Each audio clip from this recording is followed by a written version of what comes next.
Hello and welcome to the Centrist Dads podcast. My name is Adam Radford. Joining me from Sandbach in England is Kieran Seymour. Hello. And not joining us today is Alex Negad because he's moving flat, I think. Moving flat, right? No, he's moving to a house. Proper grown-up stuff. Yeah, it is bonkers, isn't it? Sometimes when you stop and you look at your life and you're like, Order! When did I become an adult? And you're a homeowner with a kid and one on the way. So I don't know if you still get this, having more proper adult points than me. Just don't have time to ever think about it, to be honest. just too tired. I can't remember not being an adult now. Lots happened in the last fortnight, and we'll get cracking in a second. But have you got a couple of things you want to say about social media before we launch into things? Yeah, just that we've been busy on Twitter growing our fan base. They might not all be fans, but in our eyes they are. So yeah, we've been, mainly you, Adam, really drumming up the interest and getting involved in the debates and saying it how it is as a centrist dad, even though you're not a dad and maybe not a centrist as well.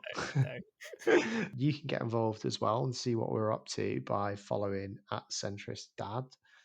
Centrist Dads, not Centrist Dad. Maybe it should be that. Maybe it should. Yeah, it's one of us. Give the illusion. Yeah. And you can also follow us on Facebook as well. By doing that, yeah, get in touch. Let us know what you'd like us to talk about because we come up with it every podcast, but we're open to suggestions to what you might like us to talk about or what you think of us. Let us know, please, at Centrist Dads. Come at me if you don't like what I say. Tell me, as long as it's not nasty. You heard that right. If there's something unpleasant that myself, Alex, or Kieran say, go at Kieran. That's what I took from that, mate. But yeah, if you're one of those new listeners, welcome. We have had more people listening in from France, more people listening in from the States. We've had somebody out in Seattle, more people in England listening to us, unsurprisingly, people in Wales, a couple of people in Scotland. Yeah, we're getting more and more. So welcome, everybody. There's only really one thing that we can start with today because we're recording this on the 3rd of March. So Kieran, what have we got to kick us off? It's budget day. Woo! Yeah. So this was a full proper budget, wasn't it? Yeah, which he's been putting off for a very, very long time. You say full budget. It was an announcement that was like a proper budget announcement, but there were huge gaps. Oh yeah, things that he just didn't mention the NHS. It's almost like we're not in the middle of a 1 in 300 year health crisis. Yeah, didn't mention the NHS. No, yeah. No. Which I find I wonder. I have my suspicions that that's actually part of the Sunak brand, to be honest, and that's actually he's doing that because he wants the top job one day. That's me being cynical, perhaps. Back in the day, the budget was locked away in that briefcase, and there were no leaks. There was nothing about what was going to be in it, and by the time you get to the budget nowadays under this government, it's the briefcase might as well be empty because it's all been leaked and. That would have been a sackable offence for a chancellor, but no longer is that the way. Whether that's good or bad, I don't know. It does make it a bit pants when it's a bit anticlimactic when you just kind of know what's going to come. Do you mean like you want him to pull sort of policies from the red box like rabbits from a hat and say, I've got inside a national insurance rise? Ta-da!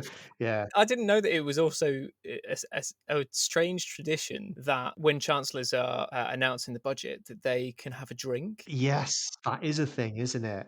Yeah, Ken Clarke had some whiskey when he did it.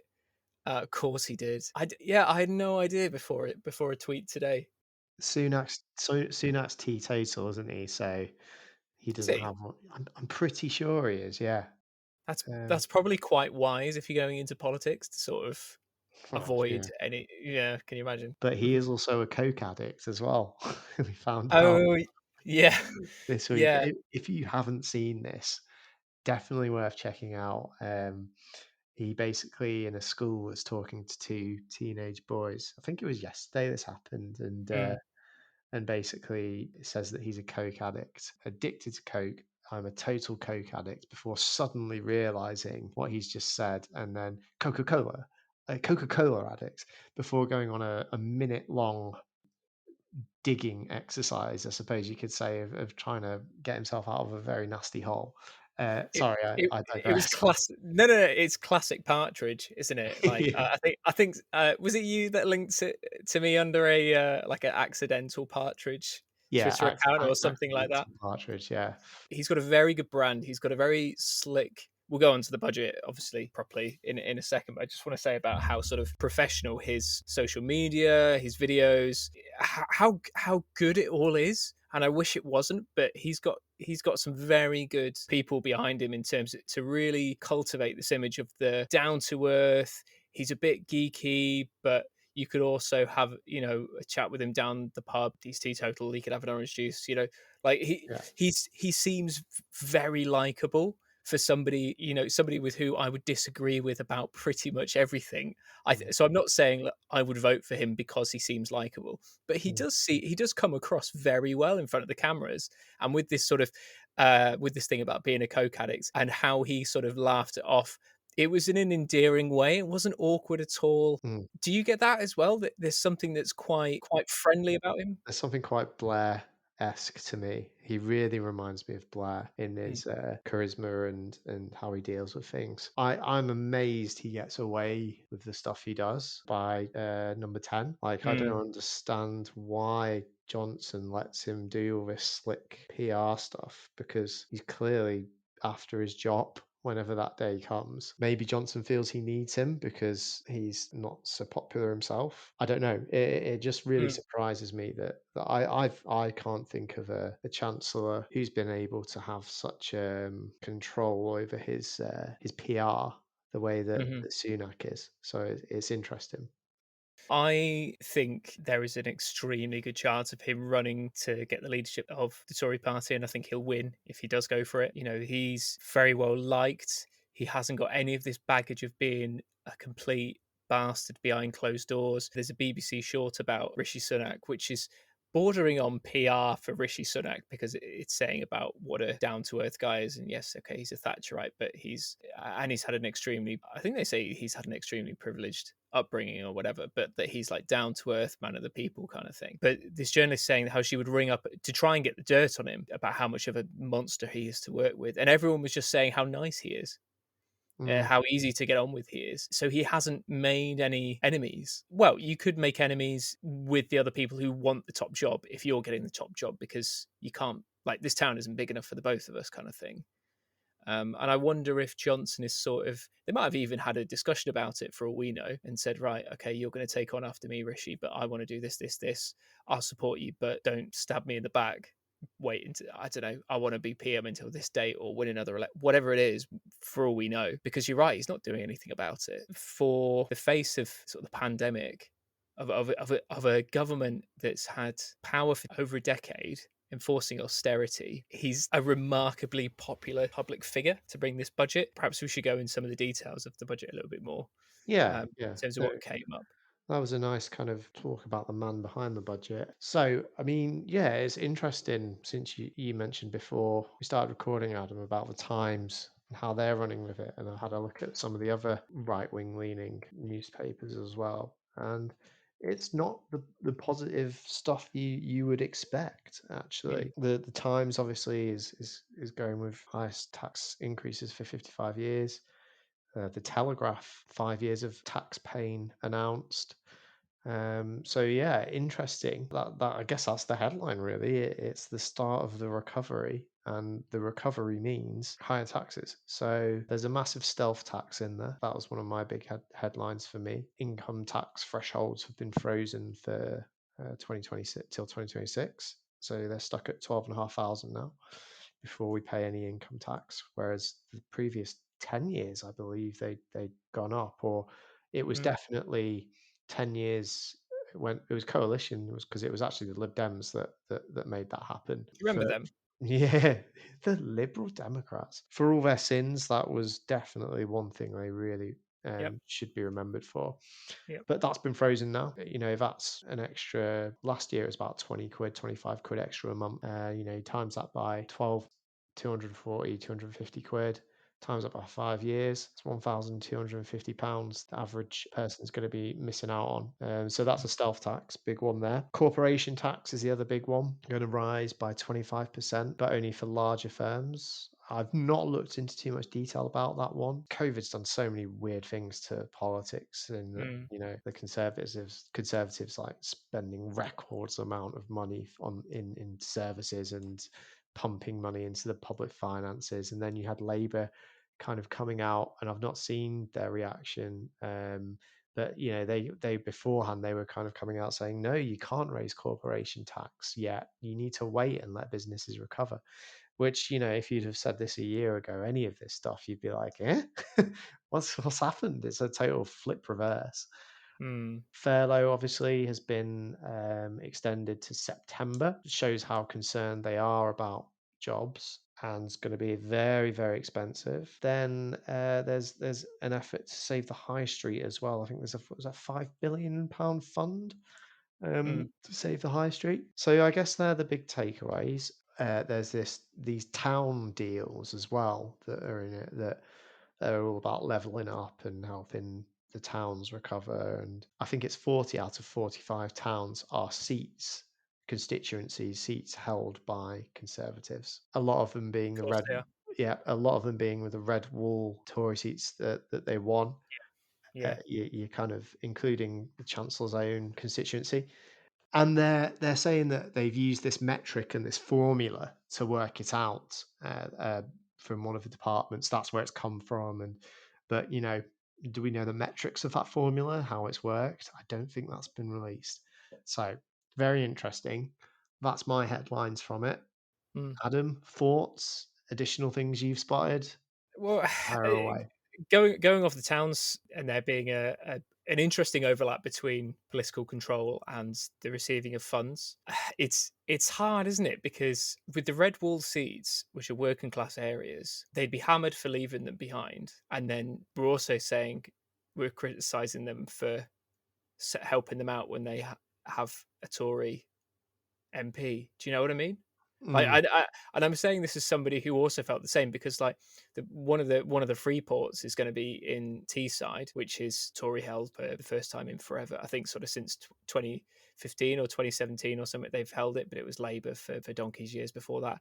And like Plymouth as well, where Johnny Mercer's the MP. There's an overlap there, but it's how much of that is potentially going to MPs whose seats the Tories want to hold on to. For me, the massive glaring thing was health. mm, The only four policies that really stood out was boosting the vaccination rollout, which was a £50 million boost to the vaccine testing capability, and a 1.6 billion injection into the vaccine rollout itself. That money was already there. Some pocket change for domestic violence programs. Domestic violence has skyrocketed during the lockdown, and there's no new funding for social services. There's no new funding no substantial funding for domestic violence program. 19 million is nothing. It's absolutely nothing, especially when you're a government which has introduced universal credit, which puts all of the power of household finances in the hands of one person. And if that's an abusive partner, the other partner is in some serious trouble because they're completely financially dependent on their abuser. 10 million extra for veterans to mental health needs. Always good to see money going into mental health support, but 10 million and only for armed forces veterans. Armed forces veterans get some, don't get me wrong. Like, it's appalling that 1 in 4 homeless people are vets. It's absolutely mm, disgraceful. My criticism of it is that it doesn't go far enough, that policy, either for the vets or for the rest of us. And some money for the thalidomide scandal, which again is long overdue, but there's nothing about pay for the NHS. There's nothing about making it free hospital parking for NHS staff.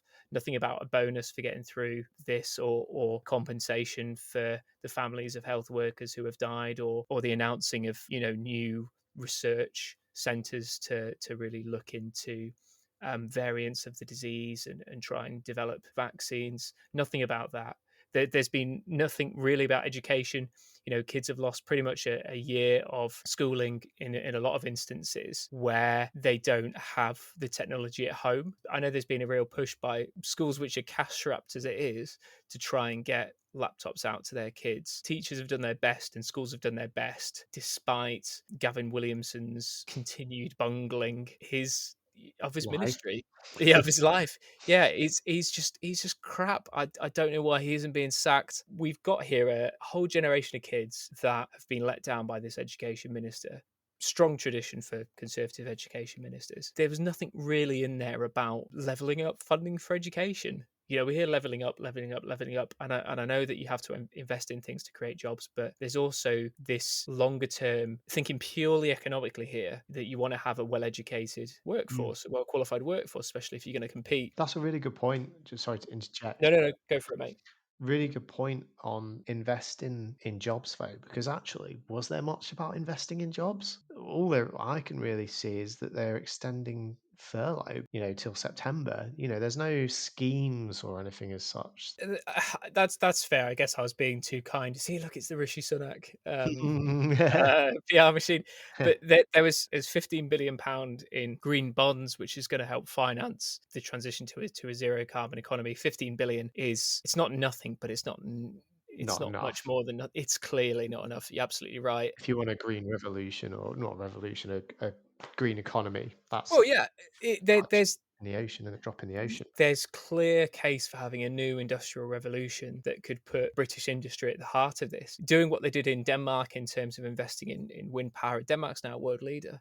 Well, it has been Mm. for some time because the government stepped in and helped them out with tax cuts and planning approval for these old shipping sites and so on. And there's another public infrastructure fund that's been set up. It's going to be a national infrastructure bank that's going to be set up in Leeds, and it's good that they're moving things out and establishing things away from London. I'm happy with that, but it's sort of tinkering at the edges, really. I'm a big fan of the idea of a UK infrastructure bank. This was something which has been spoken about for donkey's years by Labour, and even however much we don't like him, Len McCluskey was talking about this. Mm. One of the points which Keir Starmer made, and he has an absolute blistering 15 minutes against the Chancellor. One of the interesting things that he points out is that, well, there was a green investment bank before and it was sold off. Osborne set it up and they privatised it. Shock horror. Shock horror, the idea of a stamp duty holiday in England and Northern Ireland to be extended until the end of June Yeah. is, yeah. Yeah. That's a good It, thing, I guess. That well, I disagree because what happened Oh, last God, yeah. time was that it pushed up house prices and it created a bubble. Yeah, I guess it's a bit of a false economy, isn't it? Yeah, and if people are paying a higher amount of their income towards their mortgage repayments, that's less in their pocket to spend in the shops, down the pub, doing whatever, Mm. getting the economy kickstarted. Which is what we're gonna need, isn't it? Yeah, it's really difficult, and it's really easy to sit here and grumble. And I know that everything would be put down as like Captain Hindsight if Keir Starmer did it by often by people who want to do nothing else but get the Tories out, but not if it's going to be Keir Starmer doing it. Mm. Yeah, it was a very thin budget. It's quite strange to come from a Thatcherite chancellor to increase corporation tax. They completely outmaneuvered Labour, by the way, doing that. Mm. Yeah. Completely outmaneuvered Labour to make Starmer's Labour look more corporation friendly than the Conservatives. It's interesting, isn't it? And free ports as well. That's something that we didn't talk about, but I think that's probably for a reason that I forgot about those, because to me that's just I don't know, that's a Brexit thing. That's something that was promised, wasn't it? And is it going to make that much difference? Hopefully it does bring more jobs. I'd love to see that. Whether it does or not, I don't really know. This is the party that, remember, announced 22 new hospitals and then got work started on two of them. Like they can make all of these announcements and it can sound great.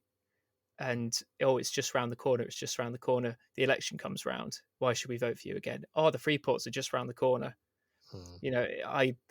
I don't know. I believe it when I see work has started because I can't trust anything that Hmm. these guys have got to say really based on their And track record. when you take out the COVID stuff, which I know, oh, this sounds ridiculous. Say, take out the COVID stuff, and there's not much there, but it's true, and COVID's not going to go on forever. This hopefully, I mean, it's going to be around forever, but Mm. hopefully, with the vaccines, this is the end of the restrictions on our lives.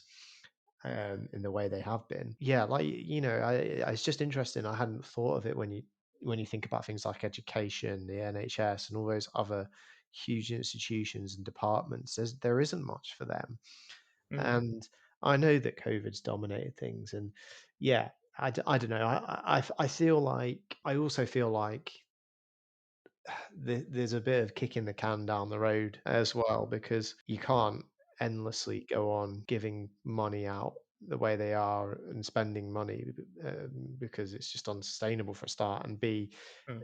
in the next budget, we're not going to hopefully need all this because the economy will have started again and should be on for incredible growth because of the bounce back.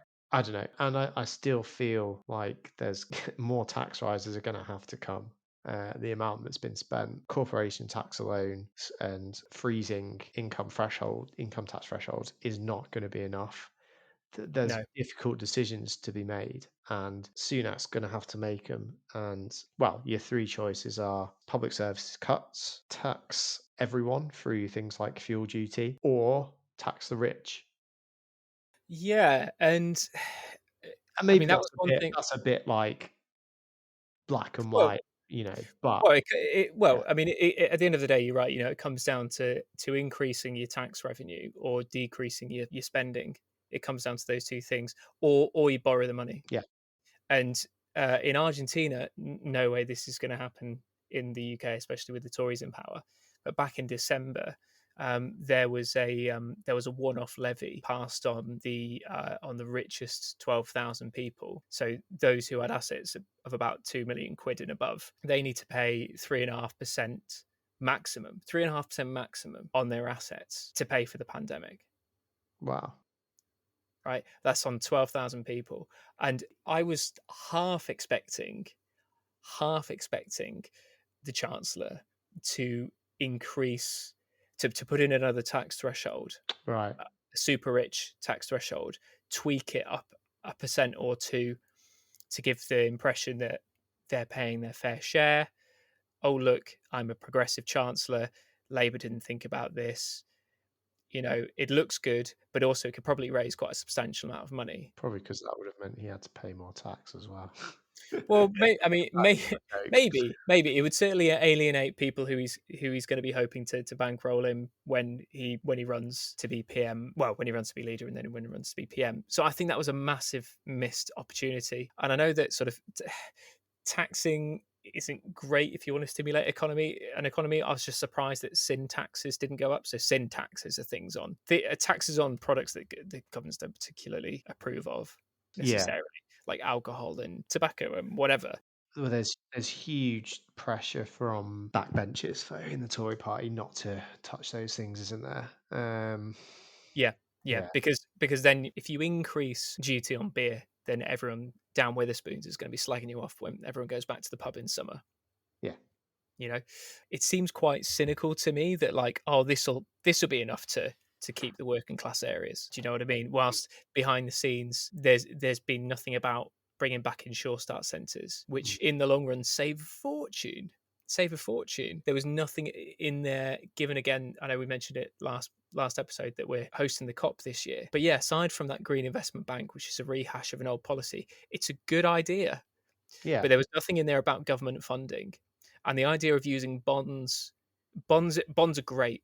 Like bonds work, but mm, they're not a complete substitute for sufficient government funding.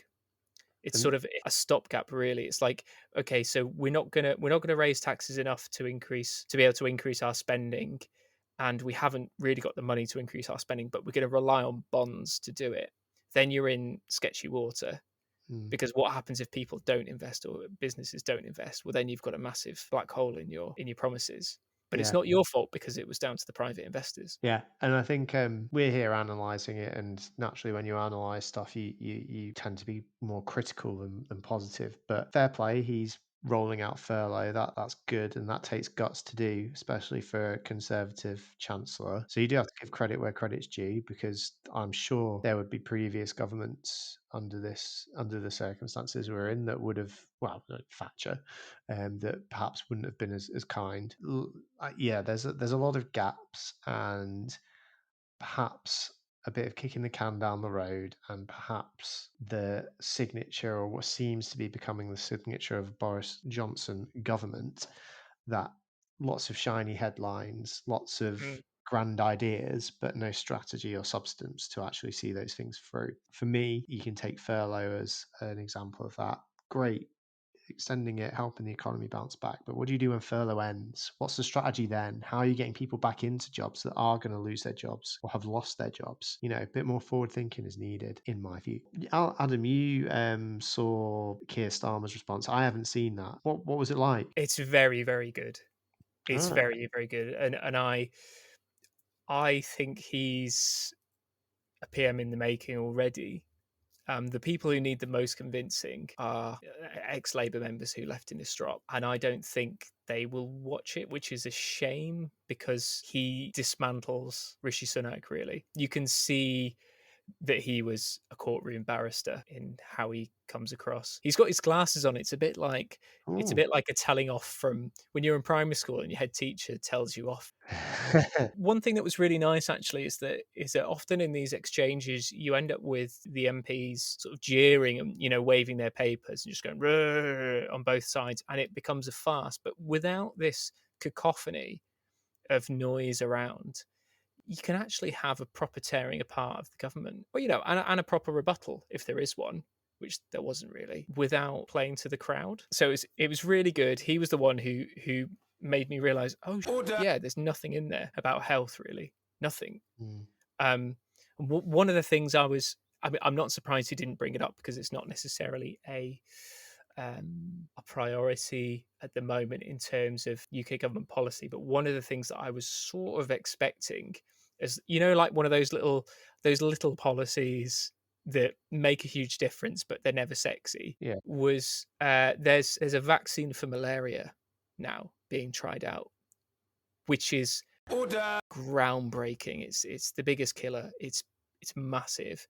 And I was half expecting him to say, right, as part of the COVAX scheme, where we're going to be giving surplus vaccines to other countries who haven't got the economic means to compete on the marketplace, like we have to put our orders in first. Using the same distribution system, we're also going to seriously invest a significant proportion of our foreign aid budget into also distributing at the same time or shortly afterwards this malaria vaccine as well, because it's sort of been forgotten about in the news. And I thought, do you know what? That would have been a really nice policy to put in that could save loads of lives. I know it's not saving lives in the UK, but it would make use of this huge supply chain that's going to have to be put in place. And I think it was a bit of a missed opportunity, really. He's not going to lose any votes over it, don't get me wrong, but I think it wouldn't have done any harm at the same time. I would have liked to seen, yeah, some more about health education, some more about research in there as well, sort of research and development. The UK is a leader, and he really needs to run with that. There was nothing in there about university, you know, nothing. You've got hundreds of thousands of students who have not been able to attend lectures and whatever. I'm surprised there wasn't anything about, there's going to be a rebate or whatever to students or a student loan holiday. Nothing, nothing about that at all. And so I think it was a very cautious budget because he didn't want to make enemies. As soon as he touches the NHS, the gloves are off, kind of thing. Um, so I think he did what he had to do to keep his popularity very, very high. Um, but this is the guy who was out in Wagamama's serving tables. Um, he's it's bonkers, but yeah, there we go. I'm a bit surprised that the right leaning press have gone for him over tax rises the way that they have, because it was always going to happen, wasn't it? Mm. It was I always going to believe happen. I believe I predicted it on a previous podcast that this is exactly what the right wing press would do. Yeah, Yeah, I think it'll get worse as well as future budgets come out. we could go into that in more detail, but there's something that I really want to talk about as well, which is stateside. You'll never guess who's making a comeback, Kieran. Um, is it Eminem? Guess he's back, back again. Unfortunately, it's not Eminem. No, it is. It's the Donald. Um, No, yeah, yeah. He gave a. Have you seen his 1.5 hour rambling speech at CPAC? I've seen. I couldn't Sorry, I got a yawn. Oh dear. Sorry, I couldn't bear to put myself through an hour and a half of it. So I've not seen the whole thing. I have seen listened to snippets of it. Um, my favourite line that I heard is that who knows, maybe we'll beat them for a third time. Oh, he's so salty, isn't he? He's so salty. He hasn't got over it. He'll never get over it. Incredible. Have you seen that film? It's a rom-com called like He's Just Not That Into You or something like that. And you want to be like, Donald, maybe they're just not that into you. Maybe America's just not that into you, mate. They just you're not everyone's cup of tea. I think you could have boiled down his 1.5 hour excruciating to watch as a not a US Republican. But I did it for you, dear listeners, and also did it because I'm still waiting to have permission to work in Spain. So I had nothing better to do. Um, but the oh god, we could go on about the pains of the Spanish immigration system. Thanks Brexit, another time. Thanks family members who voted for Brexit. Thanks Boris for not making a deal on free movement. It's That brilliant. sounds like Um, an Adam Radford special, that one. oh my god, we could go into that. Obviously, individual voters didn't know that there wasn't going to be this deal. They were sold. We'll go into that another time. Because I'm going to explode. But yeah, it could have been boiled down to Joe Biden is going to be the worst president in history. We won the election. I'm not going to create a new party, which was interesting, but also sensible from his point of view. Yeah. Because you're the most. Tell Shame me, in a way. yeah, it's a shame. Yeah, it's like, has your son ever done anything where you think, I didn't know you were capable of that, On a daily basis, yeah. but in like a really impressive way. Yeah. You know what always amazes me when he comes home from nursery, actually, and you know, obviously spends a lot of day interacting there and Mm, with special teachers as well and learning things. So whenever I pick him up, he always seems to, in the last couple of months, just really like talk in sentences and converse. And you're like, oh my god, you're amazing. You're like 2.5, and you're putting sentences together and telling me what you did today. Wow. Yeah, Now, that's pretty. Yeah. So that now I'm not a dad, right? But the way you describe that feeling there is kind of how you feel when it's. Donald Trump puts a sentence together.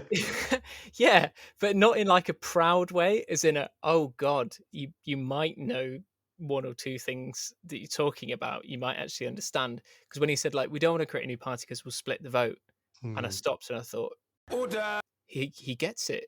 He Mm. gets this one tiny modicum of the whole argument, but he's so bitter, he's so salty, and he's adamant that they want it. And everyone was cheering. Of course, they're going to be at a conference. Something crazy like 70% of Trump voters that were polled recently thought that the election was stolen from them. Which is tens of millions of It's crazy. voters. Yeah, it's mad, isn't it? Oh, I don't know. It's a long time away, isn't it? It's 4 years away. But after the Capitol riots, has he just disengaged too many Americans to believe in him now that will just not vote for him again? You know, Mm, how can you come back from that? And you know, you look at the polling around that, and there's a fairly large chunk of people, including large chunk of Republican supporters who believe what Donald Trump did led to the riots. So mm. how they could then vote for him again if he was the candidate, I just don't know how he increases his fan base and his party given what happened. This is a guy. I know what you're saying, and I agree. And I think a lot of other politicians will be toast in a lot of other countries. It's like, well, that's it. You you were impeached for a second time. Go you, record. And your supporters, your fanatical supporters, stormed the US Capitol building. And you as president, stood back and didn't say anything for hours and actually spoke about going down, we're going to march down and so on. just like we spoke about in one of the earlier episodes. The thing is, Alex mentioned about how many votes Trump put on, and obviously this was before the Capitol riots, but this is the guy who said, grab him by the and then he won the US election. And crucially, Mm, he could say things like that and still win the evangelical Christian vote. That came out and voted like 90% for Trump, the white evangelical vote. I don't know what he has to do or say to alienate millions of his supporters. mm, I think the other side has to first off show that they're not socialists and communists, which Donald Trump. It was another thing that Donald Trump was saying, that they're communists. They're going to first off take us to socialism and then to communism. And you think, God, Joe Biden clearly is being dragged kicking and screaming. Like he didn't introduce this $15 minimum wage. Like he's not a communist. mhm. What do you want? But people believe it. Yeah, it's just mad, isn't it? That he just says it and people believe it. Has any American democratic administration been close to socialism? No, never. Never happened. And it won't be Biden. You take the US Democrat Party and you put it anywhere, anywhere in the Yeah. world. And it's a centre right party. Yeah, Yeah. yeah. It's absolutely bad. How skewed the Mm. Overton window is in the states. But Do yeah, you, go on, mate. do you think he can get the ticket again for the Republicans? Yeah, I don't see why not. He has an extremely vocal, fanatical fan base that will be willing to phone bank and knock on doors and volunteer, do all those things for him. At the end of the day, it's the members, isn't it? It's the registered voters rather that vote on who's going to be the next presidential candidate. Mm. That's what it boils down to, at the town halls up and down the country and the caucuses and so on, that they're going to decide. I think if it was up to the US representatives, if it was a bit like how the Tories do it, which is where the I think it's where the parliamentary party has to whittle it down first, Yeah. and then it goes to members for the final two. Yeah, I think so. I'm not. We need Alex for this, don't we?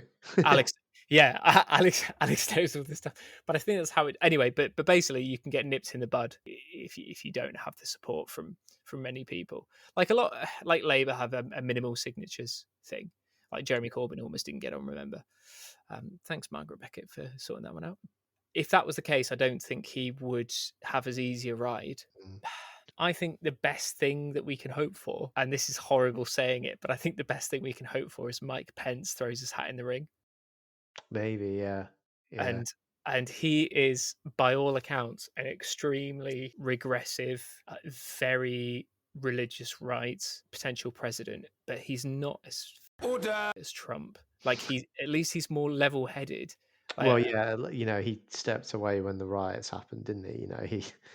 He he had some sense. He went yeah, to the inauguration, you know, yeah, and he exactly. respects democracy. Yeah. I think you're right. I think it's like he's somebody with whom we would disagree with about pretty much everything, but at least he respects democracy and respects the process. Respects the process. Could he come out? Could he have come out and said, and denounced the president? I don't know what the protocol for that is. I think it's a shame that he didn't come out and say, you know, there's no evidence of voter fraud or whatever. I think that could be it because he would presumably win over an awful lot of the evangelical vote straight away, which is a huge block within the US and also within the Republican Party, because he's been deeply religious an awful lot longer than Trump has. Trump managed to miraculously find religion all of a sudden when he needed it. He's got a really strong pro-life record. He's got a really strong pro-gun rights record. He ticks all the boxes, Pence, for Mm, for the Republicans. For the party old guard, he's not somebody who was impeached for 2 times, once for potentially inciting a riot. You know, so I think he's a safer pair of hands for them. That's that's what I think will happen. I think Pence will throw his hat into the ring, but I won't be. If Pence gets elected president, I won't be breathing a sigh of relief. I'll put it like that. yeah. I know we're only a month and a bit into the Biden administration, but it's interesting just looking at his approval ratings at the moment. They're pretty good. holding up, highs of around plus 25, plus 29, lows +3, +7, so you're looking at an average of probably, I'd say, like about 15, between 12 and 15 positive approval rating, which is good. I know you kind of hope that was the case at the start, but yeah, and that'll be hard to maintain. But at least, if he gets the vaccine rollout sorted and looks after COVID properly, that should be a good win for him to free up the country and get the economy rolling there as well. So yeah, it's interesting, and that'll definitely be one to. And it's been quiet over here from the I found. I don't know what it's been like in Spain, but in this country, there's not been much on America in the news at all, which after the last 4 years, to be honest, is quite nice because it was never great to see what was coming out. So, yeah, I just hope that that can be maintained. I hope he just utilizes the fact that he's got the balance of power to get some real stuff done with particularly climate change. There's not been loads of coverage here. I feel like that's probably a good thing because I was a bit kind of American Yeah. out on the news, and also the channel that we watch here is yeah, Channel 6 News, which I've spoken about before, is like a left leaning public broadcaster. But during how there was like a week delay between the polls closing and getting a definitive results in the US election. Yeah. They had rolling news for 24 hours a day, and in the background they had the same track playing. This music is like epic Lord of the Rings horns, honestly, but it was like the same 15 seconds for 24 hours a day for a week. And I didn't sit down there and watch it for 24 hours a day for a week, but I was watching it, at lunchtime and in the mornings, whilst having my coffee and so on. And I was getting sick of it. God knows what the guy anchoring it was doing, and I was just like, do you know what? I'm ready now. America, you can go off America and do your own thing for a while without me knowing about it. So the coverage hasn't been great. Alex, when you listen to this, we've missed your insight and we've missed your knowledge of every general election since forever and in-depth knowledge of US I feel like we politics. might have accidentally given some fake news because Alex isn't here. Yeah, You know what I mean? It's just more yeah. reassuring when Alex is here because he'll know if we've said something wrong.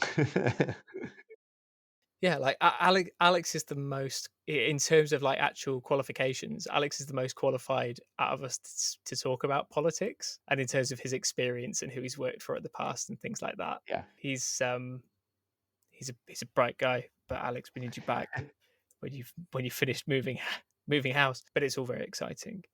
Cool, mate. Well, okay. So Kieran, just before we go, can you just do our usual social media begging bowl? Leave any comments, give us a like on our social media, Facebook and Twitter at Centrist Dads. Or if you've listened to us through whatever podcasting medium you listen to, please could you just leave a review? Ideally 5 out of 5, but only. Only five. Sorry, what was that subliminal? Only if you think we're worthy of that. Hopefully we are. And leave a review as well. Let us know what you thought. Just say you know what you're talking about, or say you guys are idiots. We can take it. So yeah, that's just my final thought. Yeah, if you think we're idiots, let us know. That's opening a Pandora's box. There'll be so many people who think we're idiots. I think I'm an idiot. So somebody who's like a massive lever or big fan of Corbyn, despite the biggest electoral defeat in living memory, I don't stand a chance, mate. I don't stand a chance. Yeah, but we'll leave it there. So it's goodbye from me in sunny Spain, and it's goodbye from Kieran in Sambach. Not so sunny in Sandbach. Goodbye.